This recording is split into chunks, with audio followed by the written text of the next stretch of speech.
ॐ नमो भगवते वासुदेवाय। ॐ श्री परमात्मने नमः। यत्र योगेश्वर कृष्ण यत्र पार्थ धनुर्धर तत्र श्रीर्विजयी भूतिर्धुवानिधिर्मधिर्मम। जय जगन्नाथ जय जगन्नाथ जय जगन्नाथ। समस्त साधु संत मान को, ब्राह्मण गुरु मान को, मातृशक्ति महेशी माँ मान को, राम रस पिपासु कृष्ण रस पिपासु भक्त वृंद मान के ब्रह्म मुहूर्त गोपाल नरोत्तम अनंत कोटि मथा लोटा प्रणाम। आसंदो श्रवण करिबा से गीतार अमृतवाणी की। यथा नदीनां बहवं भवेगाः समुद्रमिवायवो मुखा द्रवन्ति तथा तवामे नरलोकवीरा विशन्ति वक्त्रान्नभिविज्वलन्ति।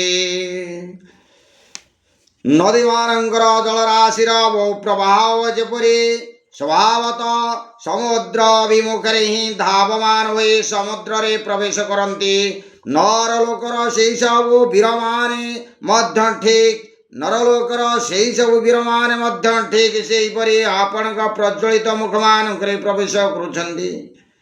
ତେବେ ଏ ଶ୍ଲୋକରେ ନଦୀମାନଙ୍କର ସମୁଦ୍ରରେ ପ୍ରବେଶ କରୁଥିବା ଦୃଷ୍ଟାନ୍ତ ଦେଇ ଭଗବାନଙ୍କ ମୁଖମାନଙ୍କର ପ୍ରବେଶ କରୁଥିବା ଲୋକମାନଙ୍କ ପାଇଁ ନରଲୋକ ବାର ବିଶେଷଣ କେଉଁ ଅଭିପ୍ରାୟରେ ଦିଆଯାଇଛି ତଥା ମୁଖମାନଙ୍କ ସହିତ ଅବିବିଜ୍ୱଳିତ ବିଶେଷଣ ଦେବାର ଅଭିପ୍ରାୟ କ'ଣ? ଏ ଶ୍ଲୋକରେ ସେହି ସବୁ ଭୀଷ୍ମ ଦ୍ରୋଣାଦି ଶ୍ରେଷ୍ଠ ସୁରବୀର ପୁରୁଷମାନେ ଭଗବାନଙ୍କ ମୁଖମାନଙ୍କର ପ୍ରବେଶ କରୁଥିବା କଥା ବର୍ଣ୍ଣନା କରାଯାଇଛି। ଯେଉଁମାନେ କି ଭଗବତ ପ୍ରାପ୍ତି ପାଇଁ ସାଧନା କରୁଥିଲେ ତଥା ଯେଉଁମାନଙ୍କୁ ନିଜର ଇଚ୍ଛା ବିନା ଯୁଦ୍ଧରେ ପ୍ରବୃତ୍ତ ହେବାକୁ ପଡ଼ିଥିଲା ଏବଂ ଯେଉଁମାନଙ୍କ ଯୁଦ୍ଧରେ ମରି ଭଗବାନଙ୍କୁ ପାଇବାର ପାତ୍ର ଥିଲେ, ତେଣୁ ସେମାନଙ୍କ ପାଇଁ ନରଲୋକ ବିରାହ ବିଶେଷଣ ଦିଆଯାଇଛି। ସେମାନେ ଭୌତିକ ଯୁଦ୍ଧରେ ଯେପରି ମହାନ ବୀର ଥିଲେ, ଭଗବତ ପ୍ରାପ୍ତିର ସାଧନା ରୂପକ ଆଧ୍ୟାତ୍ମିକ ଯୁଦ୍ଧରେ ମଧ୍ୟ ସେହିପରି କାମ ଆଦି ଶତ୍ରୁଙ୍କ ସହିତ ଅତ୍ୟନ୍ତ ବୀରତ୍ୱ ସହକାରେ ଯୁଦ୍ଧ କୁଶଳ ଥିଲେ।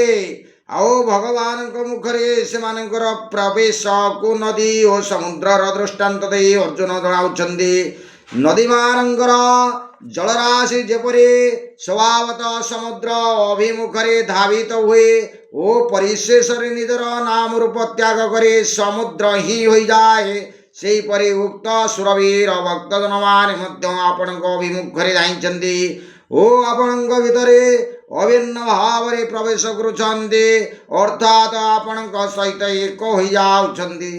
ଏଠାରେ ମୁଖମାନଙ୍କ ସହିତ ଅବିଜ୍ୱଳିତ ବିଶେଷଣ ଦେଇ କହୁଛନ୍ତି, ଯେପରି ସମୁଦ୍ରରେ ଚାରିଆଡ଼େ କେବଳ ଜଳ ହିଁ ପରିପୂର୍ଣ୍ଣ ହୋଇ ରହିଥାଏ ଏବଂ ନଦୀମାନଙ୍କର ଜଳ ସବୁ ଦିଗରୁ ଆସି ସେଥିରେ ପ୍ରବେଶ କରି ତା ସହିତ ଏକ ପ୍ରାପ୍ତ ହୋଇଯାଏ, ସେହିପରି ଆପଣଙ୍କର ସମସ୍ତ ମୁଖ ମଧ୍ୟ ସବୁ ଦିଗରୁ ଅତ୍ୟନ୍ତ ଜ୍ୟୋତିର୍ମୟ ଏବଂ ତନ୍ମଧ୍ୟରେ ପ୍ରବେଶ କରୁଥିବା ସୁରବୀର ଭକ୍ତଜନ ମଧ୍ୟ ଆପଣଙ୍କ ମୁଖମାନଙ୍କର ମହାନ ଜ୍ୟୋତିରେ ନିଜର ବାହ୍ୟ ରୂପକୁ ଚଳାଇ ଦେଇ ସ୍ୱୟଂ ଜ୍ୟୋତିର୍ମୟ ହୋଇ ଆପଣଙ୍କ ଠାରେ ଏକତ୍ୱ ପ୍ରାପ୍ତ ହେଉଛନ୍ତି।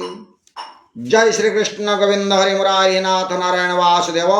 ସମସ୍ତ ଭକ୍ତ ବୃନ୍ଦମାନଙ୍କୁ ଏହି ବ୍ରହ୍ମ ମୁହୂର୍ତ୍ତରେ ଆଉ ଥରେ ଅନନ୍ତ କୋଟି ମଥା ଲୋଟା ପ୍ରଣାମ। ମନେ ରଖନ୍ତୁ ଆଜ୍ଞା, ଭାଗବତ ଆଉ ଗୀତା ବା ଭଗବାନଙ୍କର ହେଉଛି ନାମ ନେଲେ ଏ ଶରୀରରେ କ'ଣ ହୁଏ? ଯେଭଳି ଅଗ୍ନି ହେଉଛି କାଷ୍ଠକୁ, ଲୁହାକୁ, ସୁନା ରୂପା ସମସ୍ତ ଧାତୁକୁ ହେଉଛି ପୋଡ଼ି ଧ୍ୱଂସ କରିଦିଏ, ତେବେ ଭଗବାନଙ୍କର ନାମକୁ ଶ୍ରବଣ କଲେ, ପଠନ କଲେ, ବଣ୍ଟନ କଲେ ଏ ଶରୀରରେ ଯେତେ ହେଉଛି ପାପ ରାଶି ତାକୁ ସମସ୍ତ ସେ ଜାଳି ପୋଡ଼ି ଧ୍ୱଂସ କରିଦିଏ।